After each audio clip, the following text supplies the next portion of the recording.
it's always exciting to be here, and it's always good to see everyone here ready to have this conversation. So Kupes Chat is a platform where we invite men and women to come and talk to us about their journey, the things that they've been able to achieve, and things that we thought almost like impossible to achieve. So the Kupes Chat is a platform where we invite them to come and tell us their story. You know, I always say I'm a believer of stories, I'm a believer of testimony. And also the reason that we have this Kupes Chat is to show possibility to the young girl out there, to the young woman out there, that she can, and there's potential in her. So when she hears this story and the conversation that we have, we're like, yes, we've actually achieved what we wanted to achieve. So thank you so much for joining us. As always, just tell us where you are watching us from. If you're watching us from Kawata, please go ahead and tell us. If you're watching us from Kasama, if you're watching us from Ndola, Kitwe, just type it there and tell us where you are watching us from. And our hashtag, as always, is Kupes Chat 2020. Our hashtag is Kupes Chat 2020. And I think this would not be complete. We are in this season of, COVID-19. So please take all the precautionary measures. It is very important. Please wash your hands. Please hand sanitize. Practice social distancing. Try and avoid, crowds. Please do the best that you can. COVID-19 is still, with among us. So we have to make sure that we look after ourselves.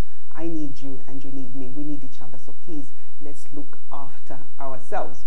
So without further ado, I'm very excited about today's chat. I think I'm always excited, but this one is like you have no idea. Our guest today is she's very dear to my heart, and it's been incredible to see her journey. And today, and if you've noticed on our topic is the journey to becoming, and we toiled quite a bit, on that topic. Like, what is it that we really want to hear from her? And for me, it's like, let's see how she has become, because she is in a profession that I never thought she would end up in.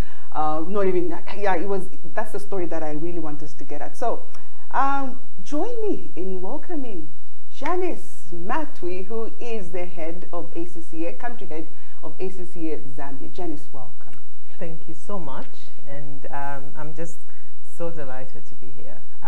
It's an honor, and I am so happy to be able to sit on a platform that promotes positive voices.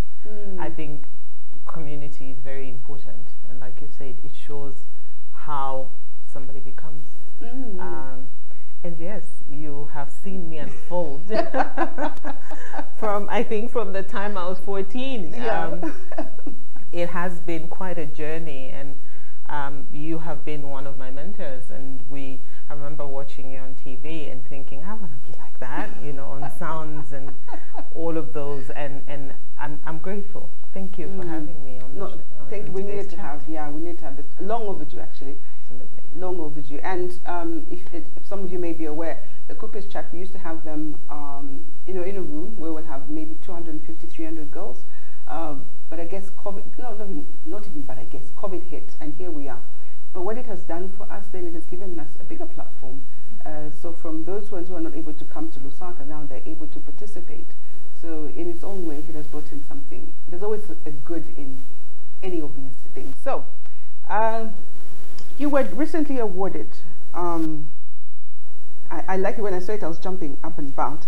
Zambia country head Janice Matwi on receiving the Global ACCA Chief Executive Officers Award for 2020. How was that? That's a big thing. It is.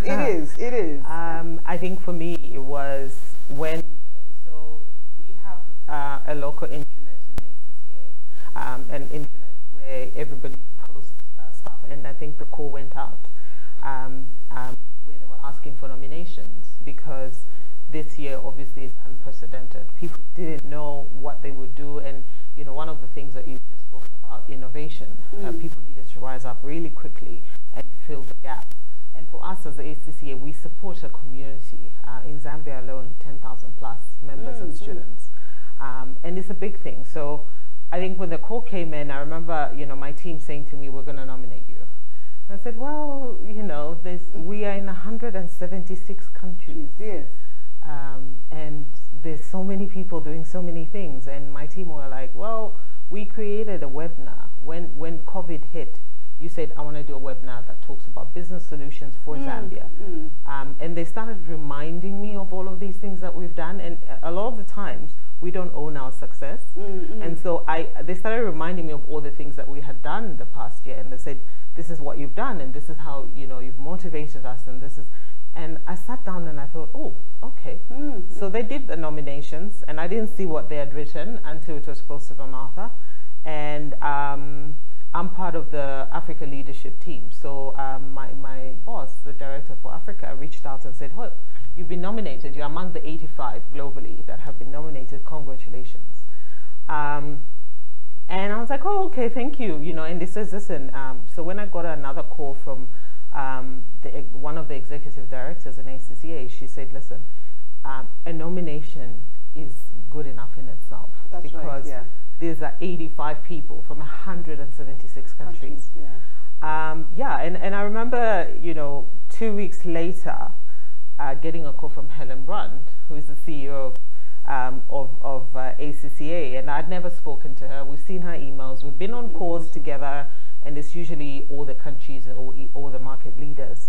And so she says, you know, we use Skype on the office, and she says to me, can you talk?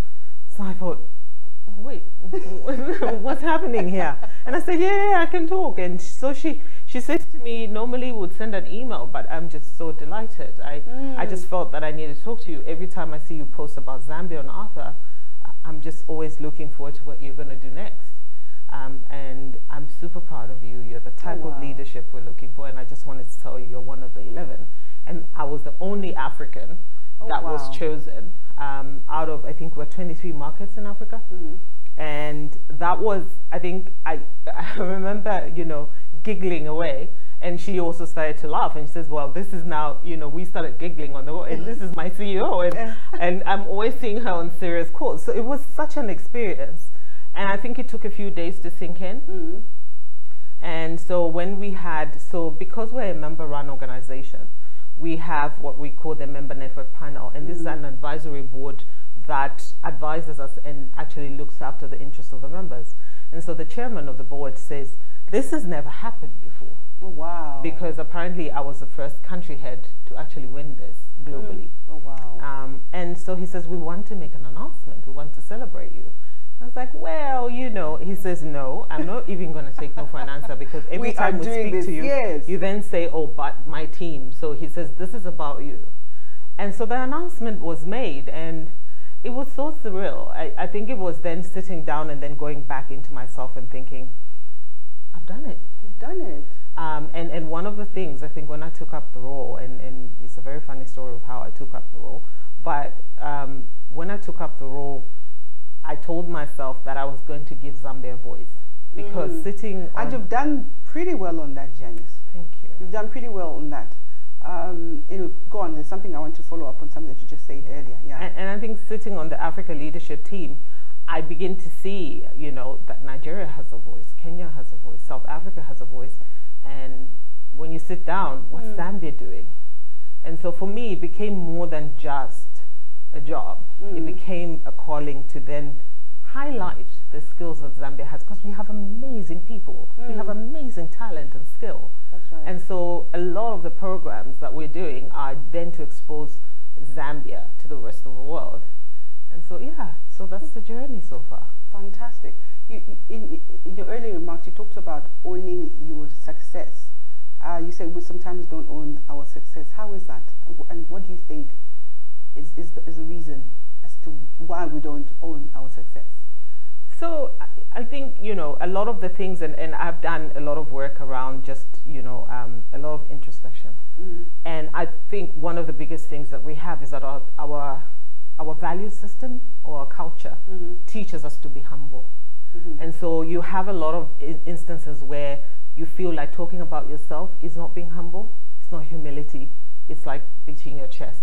And but I think it's just a misunderstanding of what humility is, isn't it? Absolutely. Yeah. So the definition of humility is to be able to own your success without fluff. That's right. Yeah. You know, and I think that's so important, because and more and more, I mean, I've experienced it. because I went to a business school. I made the decision to go to a business school, Essex Business School. It's one of the top business schools in the UK.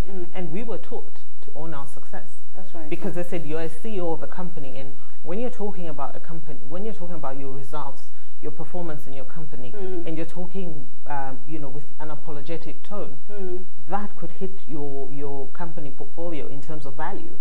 So how are you going then to go out there and like, oh well, you know, don't be sorry, own it. And so it was very difficult, and I was the only African student in that class.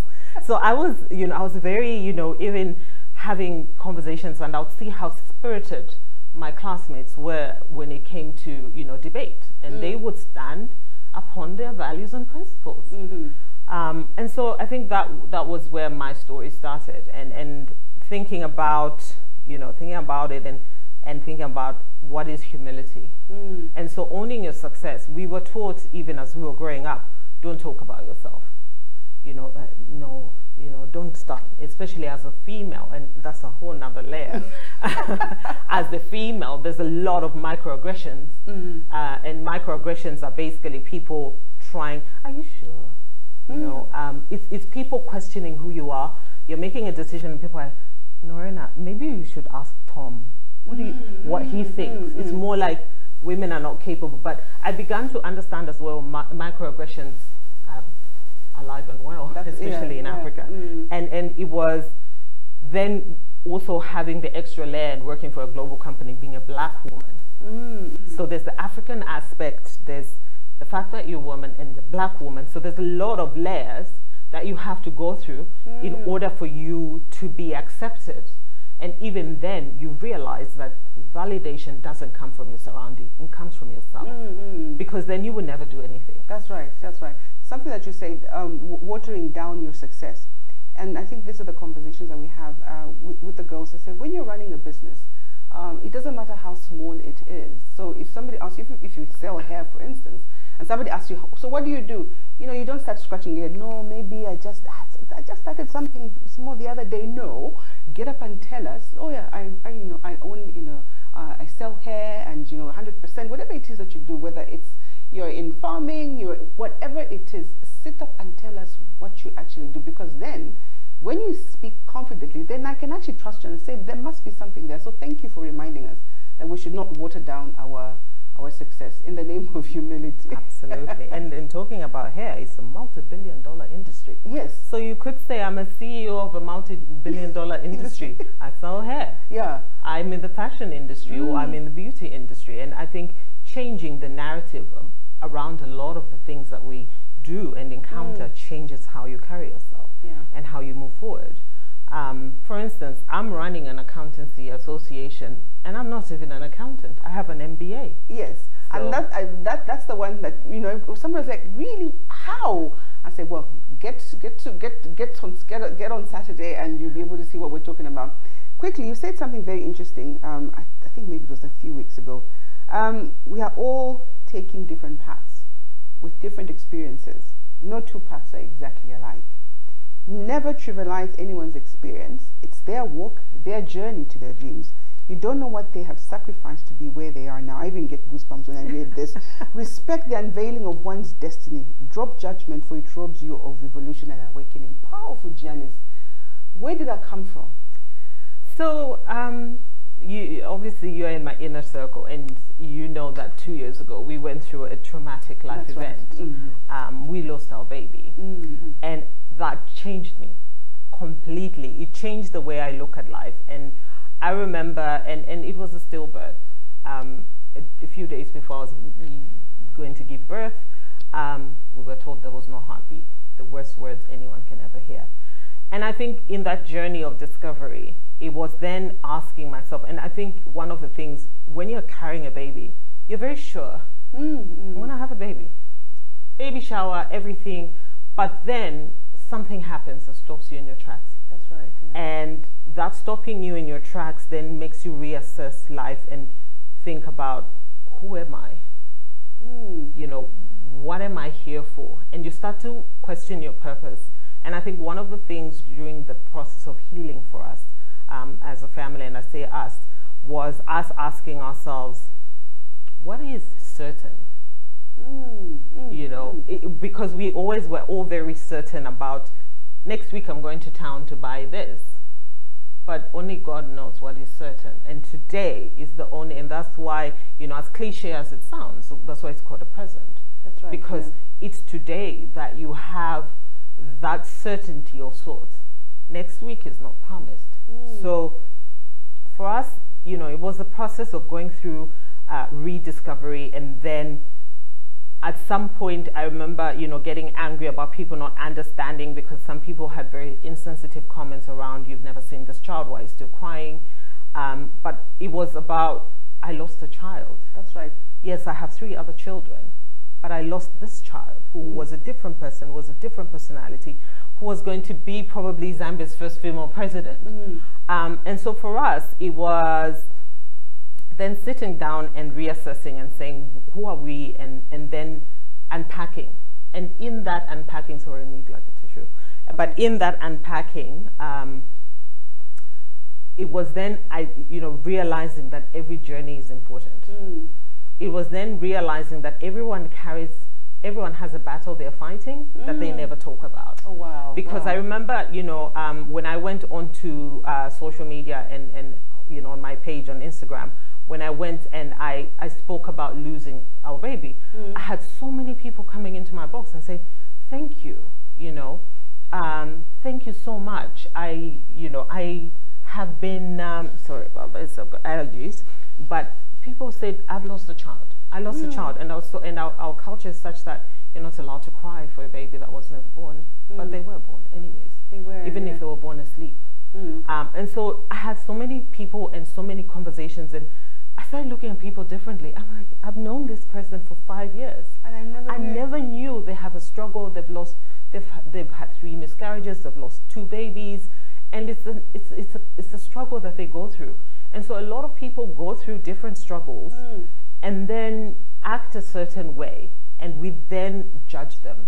But sometimes it's their trauma and their pain speaking. That's right. A lot of us have gone through so many things that the trauma sometimes speaks. People built coping mechanisms and never dealt with things, and those coping mechanisms sometimes build toxic behavior. That's right, yeah. And so now I'm very cautious. Before, if somebody comes in and says, can you imagine this one? I'm like, please just wait. What did they go through as a person for them to get to this point? Because I don't think anybody wakes up and says, I'm going to be toxic today. No. We have an innate ability to create happiness and joy. Toxicity only comes upon when we then have traumatic experiences. So some people don't have a support system to navigate them through the toxic, the traumatic events.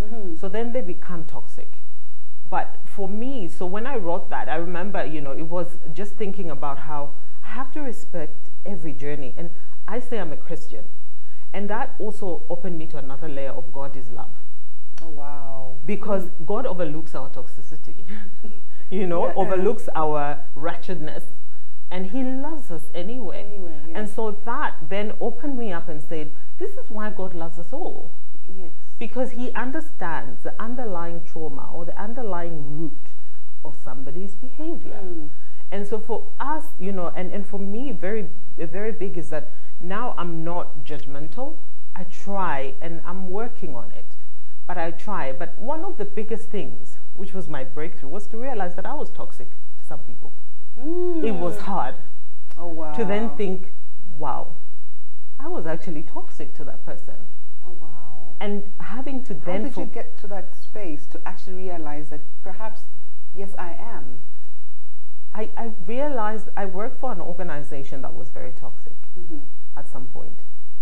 And it was pull each one down in order to shine. And thankfully, ACCA is a nurturing environment. Oh, wow. They let you blossom. They plant you and they say, what do you need to grow? Oh, wow. And then, so when I started seeing that contrast, so sometimes you don't know what you've carried along. Yes. Because you never unpacked. Unpacking is so important. And so it was then me sitting down. I remember having a conversation with my team, and I was like, right, tell me what, we had a team building. I said, this is your floor, tell me. And the stuff they told me, like, we feel like you're a bit pushy, we feel you're not patient. And sitting down and listening, I was like, whoa. You know, as a leader, it's your responsibility to nurture people and not break them down. So I'd come from an environment that broke me down in order to produce results. And so I carried that culture with me. And I remember, you know, my director, he's very, you know, he's very, very kind. And he just said, you need to think about it. He didn't come to me and say, well, what have you done? He just said to me, do you want to talk about it? Is there anything bothering you? And so when you find kindness and love, you then begin to realize that, wait, I'm toxic. I'm the toxic one here. And it takes a lot of maturity to be able to accept that. And I remember then thinking about some of my relationships, because everyone always cries foul and plays the victim.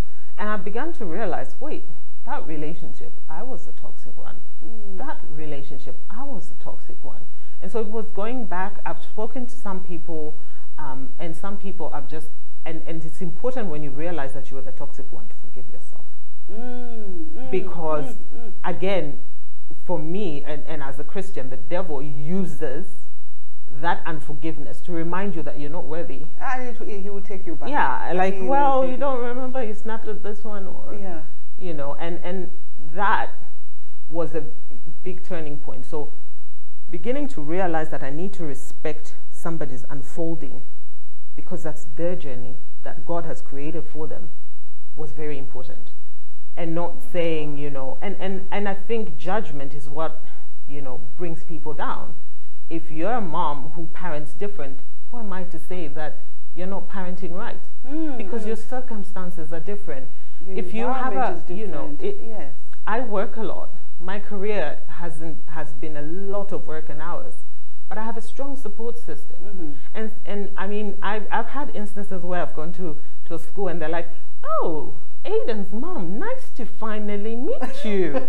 We don't know you. And I'm like, yes, because I work. You know, we know the grandma, because my mom is very hands-on with my kids.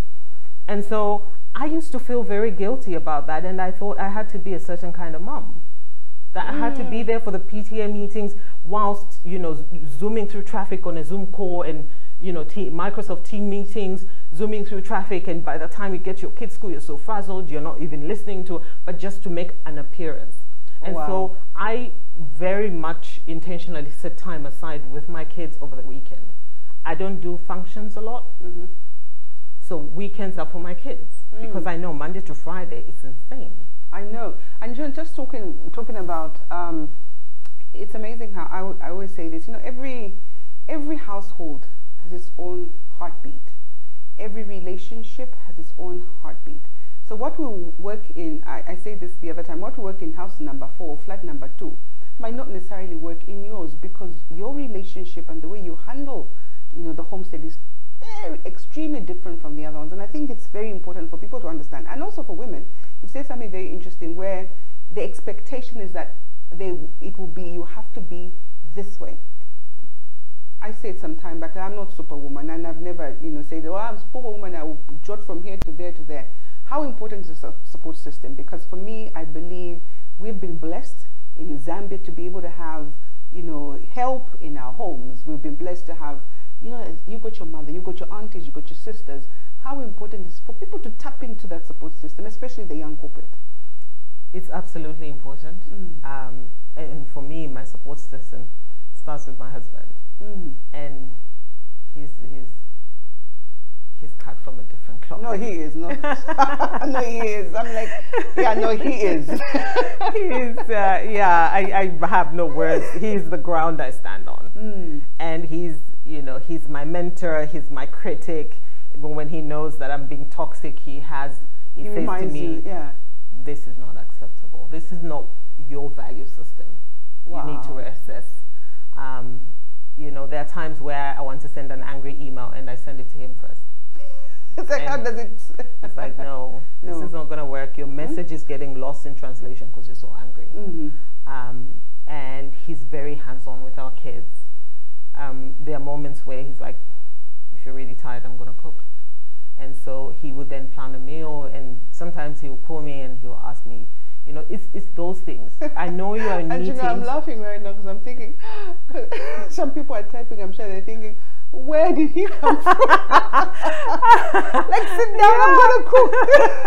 Yeah, and you know, so he opens doors for me, and he pulls up chairs for me, and he was raised right. I'm grateful. He was raised right for my mom-in-law. Chivalry ain't dead. Absolutely. Yeah. And I'm grateful for my mom-in-law because she did the hard work. Yeah. But he supports my career. He would say, go for it. You know, even just when I was coming here in the morning, he was like, must own your success. Remember that, you know, don't talk about me because I know you're talking about me. I'm like, but I can't help it. Yeah. You know, but then there's my mom as well. My mom, when I had my first daughter, she quit work. She retired, and she says, I don't want anyone. We've had, like, you know, nannies to help with the washing, but my mom is very hands-on with my, you know, with my kids, and so that support system. And then there are your friends, you know, and one of the biggest things for me, and after, you know, going through that awakening after 2 years ago, was realizing intentionality in friendship. And showing up for friends, because sometimes they actually do need you to be there. Intentionality is important. If you're not going to commit or do it, be honest, because it's understandable that you have another life. So for me, my friends have to be, you know, we talk about chemistry in marriage and in relationships, but even friendships have their own chemistry. They do. And the chemistry is only born from a similar value system and intentionality. And so I think one of the things is that, you know, having friends, they're friends that somebody like you, I can call up after 2 years and say, I'm panicking, and you will give me sage advice. Yeah. And you will say, calm down, you know, hold on. This is just a phase. Yeah. And so having that community where you feel safe. And I think for me, it was very important to create a safe community for myself after what we went through, because it was really traumatic for us. And that safe community where I could cry. I mean, I remember you came to my office and I was crying, you know, and a safe community that would then protect me from, you know, people saying negative things around childbirth and around lots of children.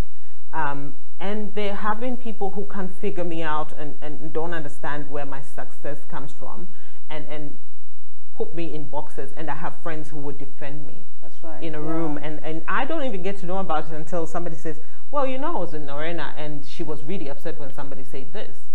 So I think that support system is really important.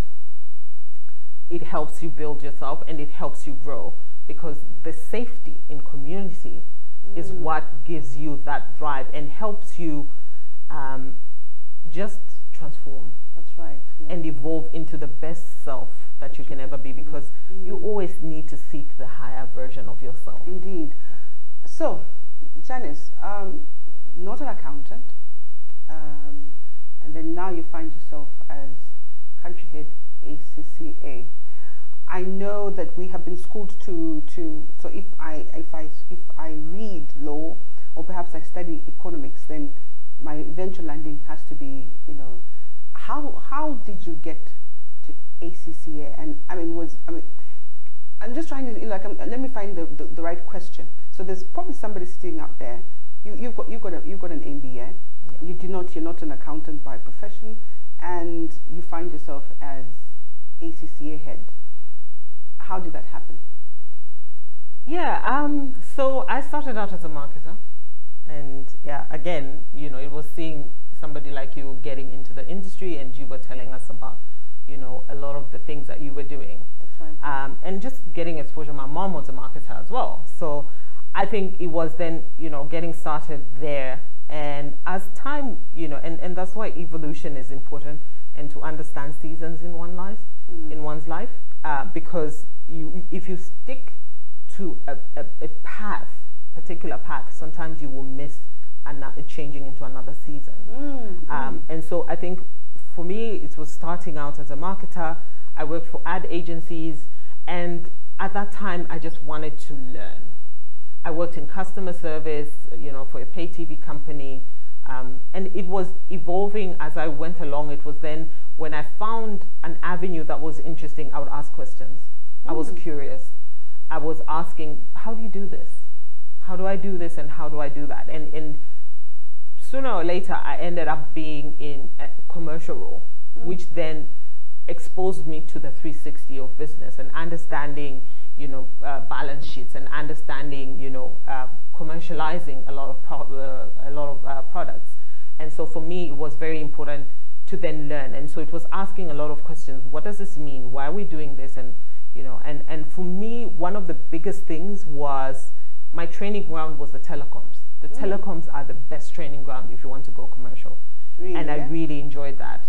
And I got a lot of, moving away from that marketing of, I remember working for a certain company and the finance director calling me a poster pusher, because I was in marketing. Oh, you poster pushers, and I kind of like believe that flawed narrative, and he was like, there's nothing you can add. You're just a cost base in the company.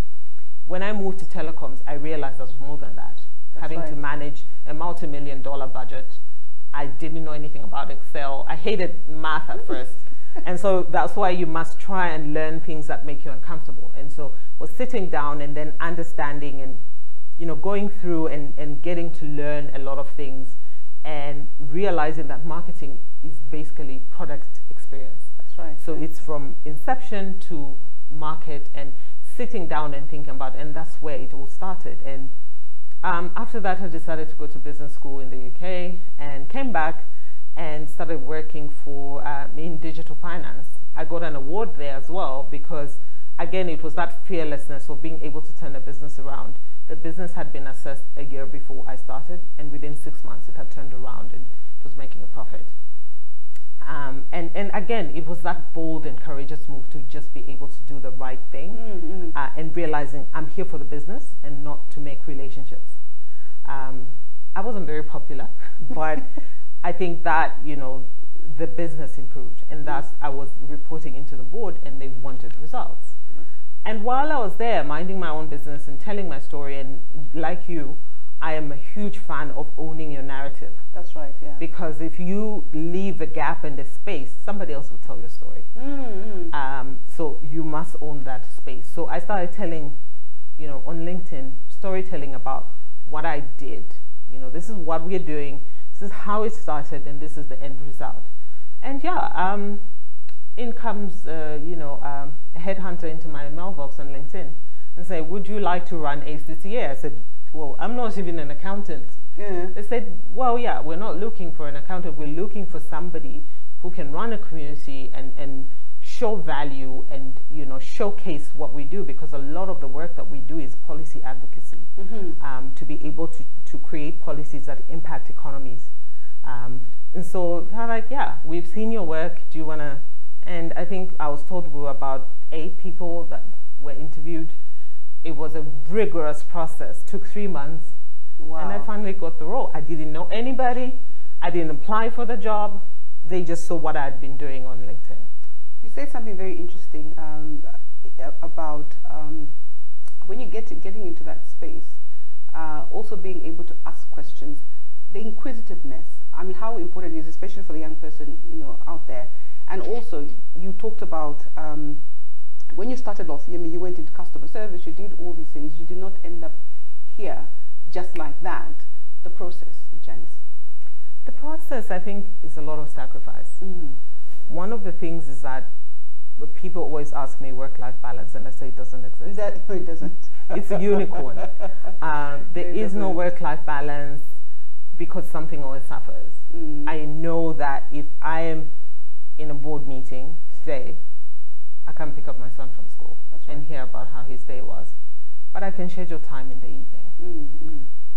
If I am, at my child's school play, then I can't be in a meeting somewhere. I need to delegate. So there's a lot of things that you have to learn during the process.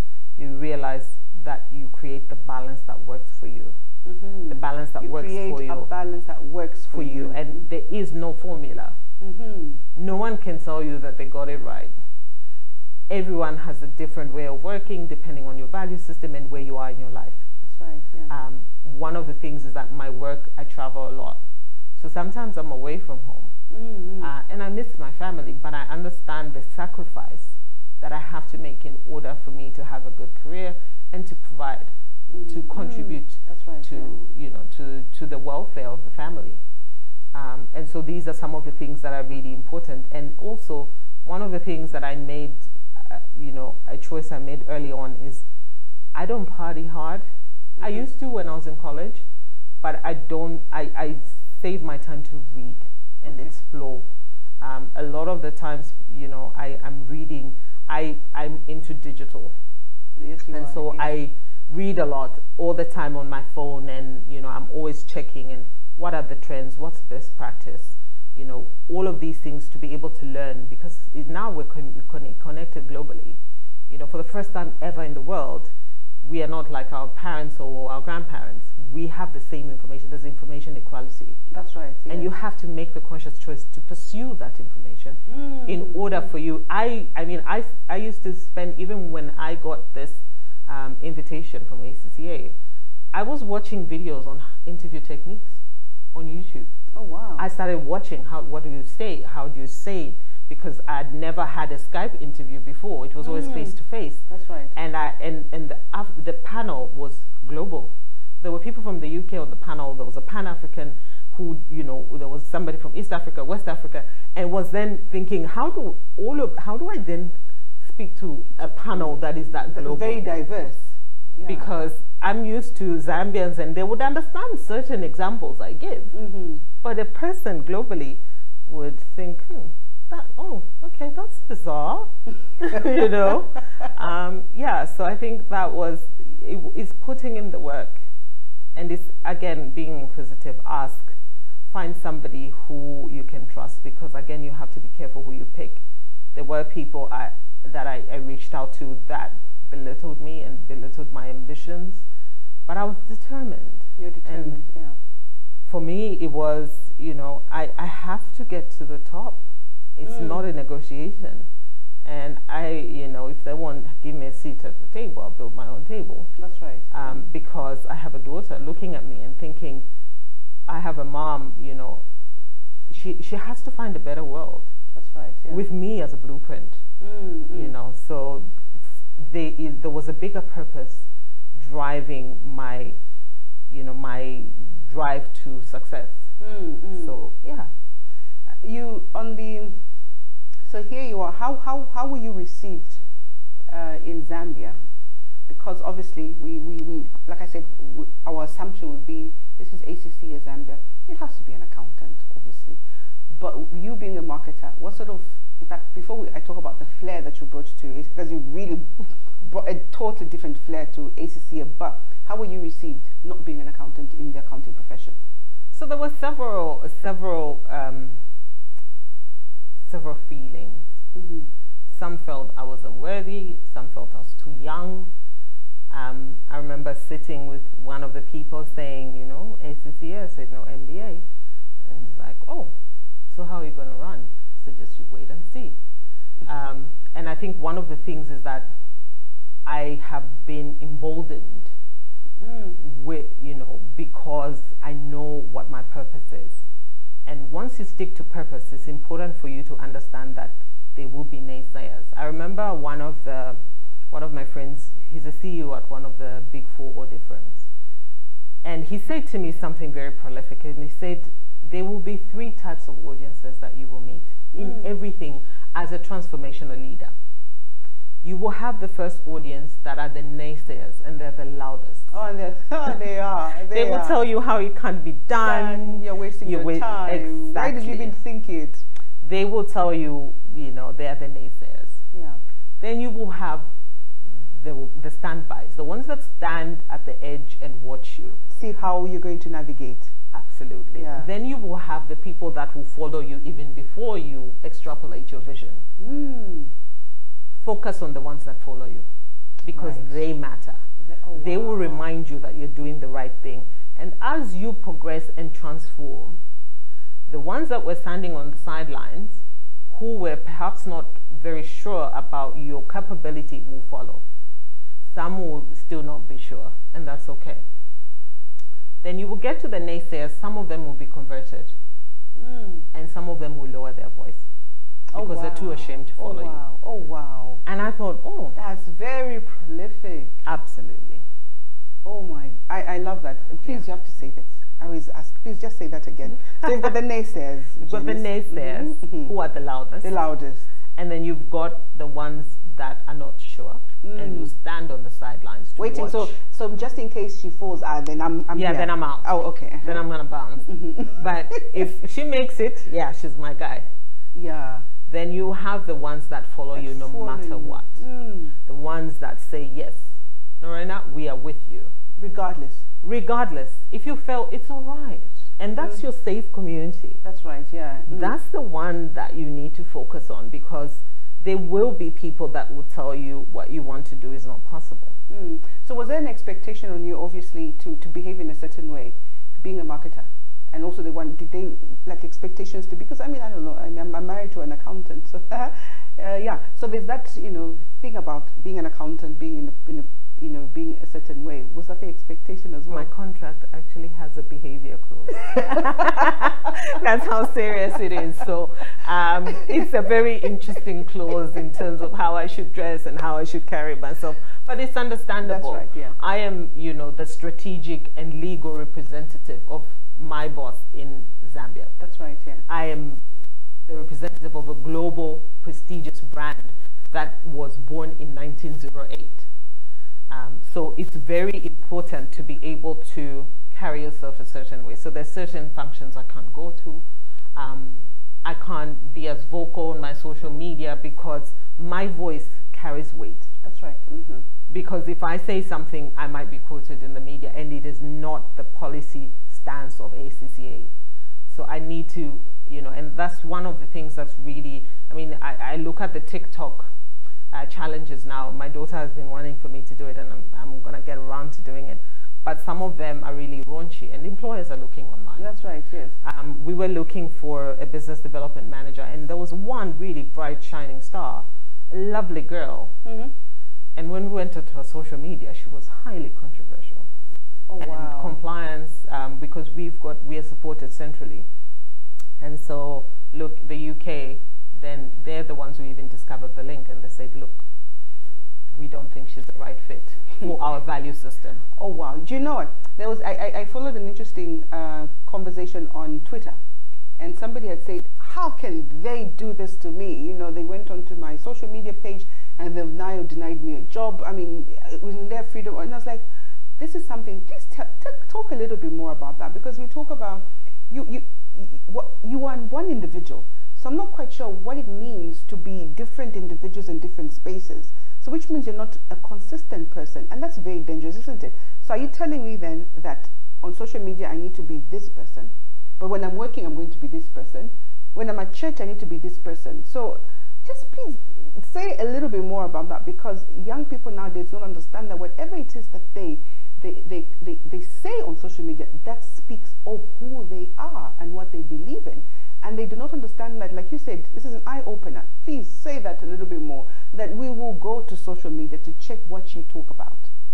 Absolutely. So for instance, our brand is, like I said, it's a prestigious brand. It's a chartered brand, chartered by the Queen of England. And so it's a very conservative brand as well. It's deeply rooted in tradition. And so the value system of the company should, it's possible, and that's why it's important. If you're going to go wild and whatever, make your profile private and keep as few friends as possible. Because I don't think 2,000 people. No. I don't think you have 2,000 close friends. That's right, yeah. And so you need to be very careful about who you let into your private space. So again, there is a school of thought that argues around, well, privacy versus, but the thing is, the company needs to see your personality.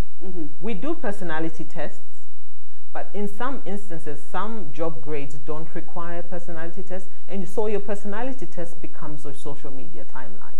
And so, for instance, we work a lot with government, and so we are very aware of the fact that there are certain sensitive statements that shouldn't be made. So if you've been on social media and, F all of you and blah, blah, blah, blah, there is no way we will put you in a room with a government official That's right, yeah. Because then what are you going to say if I am not around to guide you? Because there are instances where you're delegated to represent me in those rooms. And so professionalism is very important. And so when they see that type of personality, they're not too sure how you behave professionally, because you could snap. That's right. You know, you could go into a tirade about how I've never liked you, I've seen what you've been saying, and da da da, and you know, you want to be careful about that. And I always laugh about this because my husband sometimes reads certain Twitter conversations like, whoa, that's a conversation you have with friends in your living room. You in a private place, in a private place with your friends, you can express yourself. But some of these conversations that you then take online, then they become public domain. So even if you cry foul about privacy, when it's on the internet, it's no longer private. It's no longer private, yes. It's there for austerity. It's there, and people will look at it. And remember, you will be a CEO one day, and people will pull up things and say, well, look and Facebook has a way of reminding us of what you said and what you did. So I think you have to be, again, intentionality comes into the picture and say, what path do I want for myself? If you're going to be a CEO for a company and work for yourself and not be in, formal employment, that's all good. You can do, the twerking TikToks you want, all the time. That's all right. But if you're looking to run Barclays or you're looking to run Zanaco and you are behaving a certain way because that's who you are, that's detrimental to your career. But even just not just the top brands, Janice, even you're going to run an organization one day, you're going to run a company, you're an entrepreneur, surely character comes into play. Absolutely. So, and what you say is about being intentional. What life do you want to live? What sort of life do you really want to lead? And I think that's the key message for young people today. So Janice, you're also founder for Corporate Hills, and we enjoyed Corporate Hills. Janice is a champion of women, supporting women, and this is a conversation that we've had over time, that we strongly believe that women support each other and must support each other, and we do not belong to the narrative that says we do not. Yes, there will be the pockets, but our narrative should be that we support. How has that played, especially in your roles as you've gone up? Yeah, and I think just to talk about starting Corporate Hills, and I think we had a conversation once, and I was talking about how the narrative around women don't support it is flawed, because I'm where I am today because my mom took care of my kids, because of people like you, because of people telling me you can do this, because of the girls that pumped me up when I was going for a job interview and saying you look amazing, and they give you that extra layer of confidence. So women are there for each other. We've always been, as Africans especially, yes, we've always been a community. It's just now that these layers are coming in, and again, like you said, they're outliers. There are few people that will not support, but again, it goes back to understanding their journey. Why are they defensive? Why are they not helping you? It could be that they went through traumatic events that had them white knuckle it through, and they made the choice that they were not going to help anyone, and everybody had to work hard. And so you need to respect that, and respect that they are who they are, and find your safe space. And so I think for me, that was then, Corporate Hills. And it was started from a passion. I was young. I did not think about the financial implications of it all. My husband was bankrolling a lot of the events that were making losses, and it was I took a very hard decision to step away. But I'm grateful because I was one of the first to lead that charge. And it was then understanding that my work was done. I didn't need to stick around and compete with Norena or compete with, my work was done. Yeah. I opened the door and I moved away, and I support in other ways. And so I think that's why it's important to also understand seasons in one's life. That's right, yeah. Because there are a lot of seasons that come on, and that's why life is like that. There's seasons. You can't be stagnant. There's a constant movement. And so I think realizing that bit where you have to move away in order to leave space for others, and that in itself is support. It is. And I think for me it was very important to be able to step away. It was painful because I had put in so many sleepless hours trying to get that done, but then realizing that my time was done and I had to pass on to somebody else. But then God has other plans, and I've come back into community, supporting another community which is much larger, but of professionals. That's right. Yeah. Which was my dream to begin with, but now I'm supporting men and women. And so being able to have that platform that then uplifts people's lives is such a blessing. It is. It is. I know when you talk about your journey, sometimes you tend to think that I strongly believe that every facet of your life and every job that you undertake really is all part of the eventual landing, isn't it? And sometimes we tend to think like, I mean, you were thrown into, you said something very interesting, that you need to learn things that make you uncomfortable for you to get to the eventual landing. You know, like I love these conversations because I think it sort of like really opens up any young person who's watching out there to understand that whatever season they're in right now, it's all building up to the eventual landing. So it's a job. Okay, fine. You're going to be the one filing, you know, for 2 months, and you're like, how can they make me file? I've got a university degree, but it's part without you understanding. So how important it is for people to understand the different facets of life and how it builds up to, like you talked about, look where you started Corporate Hills, there's something that you learned from there. Whichever organization, there's something that you learn, and this is what you're using, isn't it? Absolutely. Yeah, absolutely. I think Corporate Hills was supposed to be a membership organization, and now I'm running a member organization. And so a lot of the gaps that I then realized back then, I'm implementing now. And I've had to put in the hard work. You know, when I worked for a pay TV company, I remember my first job, I was a temp. And they put me in a storeroom that nobody had been in for 5 months. And they asked me to rearrange the filing system. And I went there with a chitenge and a headscarf because it was so dusty. But I worked. I was in there for 4 months. Oh, wow. After that, I was put in the call center.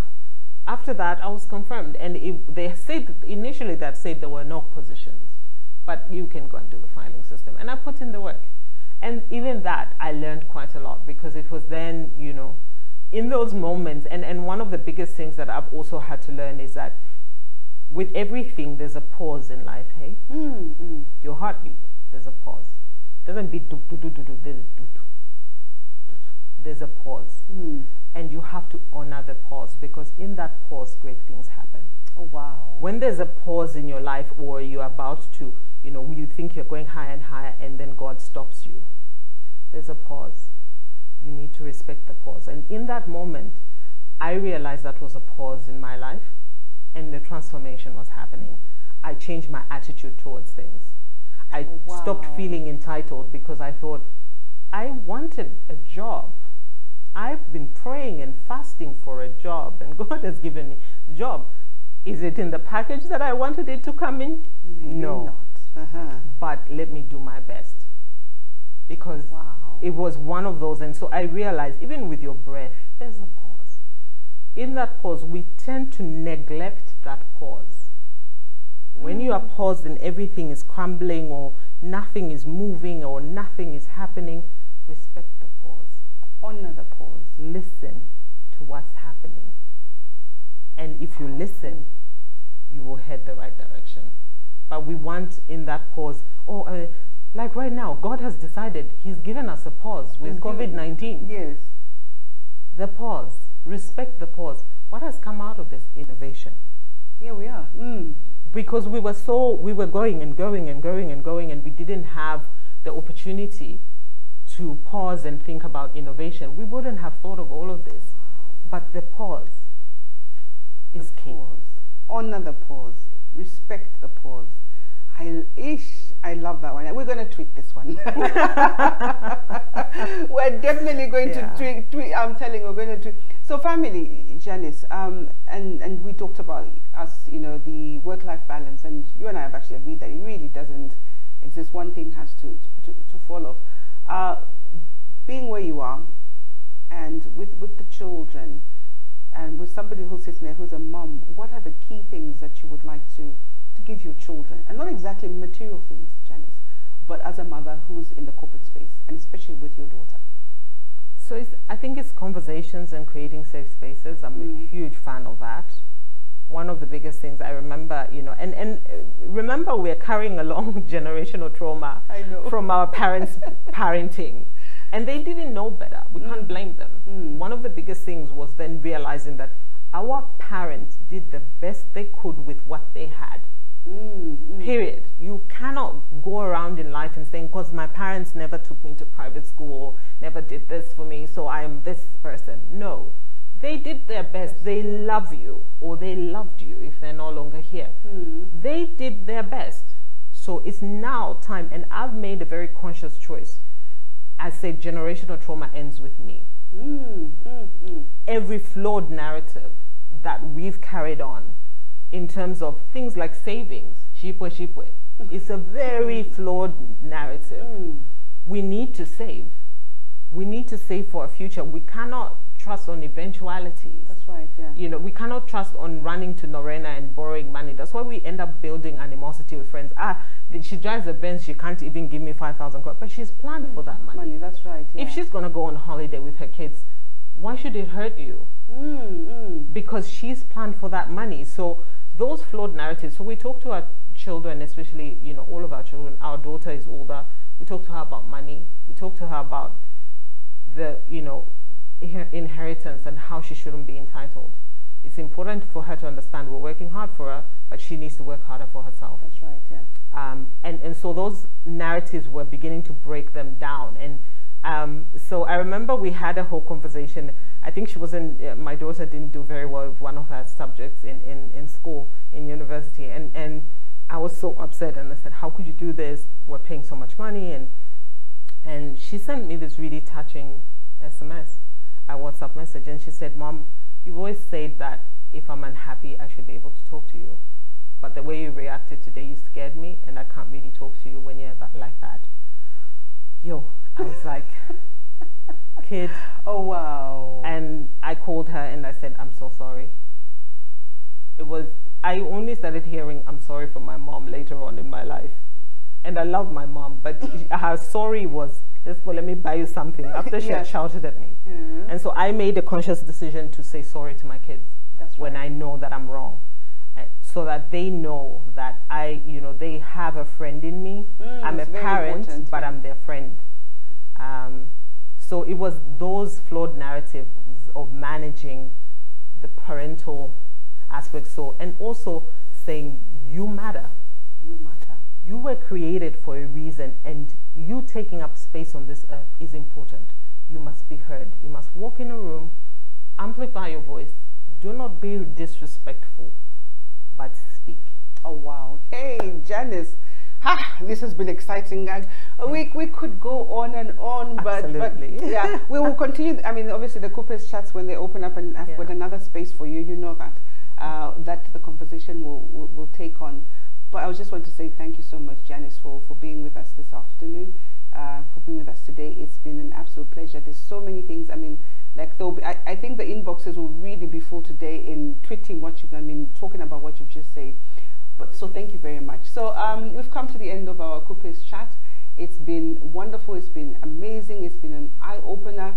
It's taken you back and really rethinking a lot of things. But I think two things I'd like to leave us with. One of the things she says is honor and respect that pause. When things in your life have slowed down, honor and respect that pause, because that's where transformation and strengthening happens.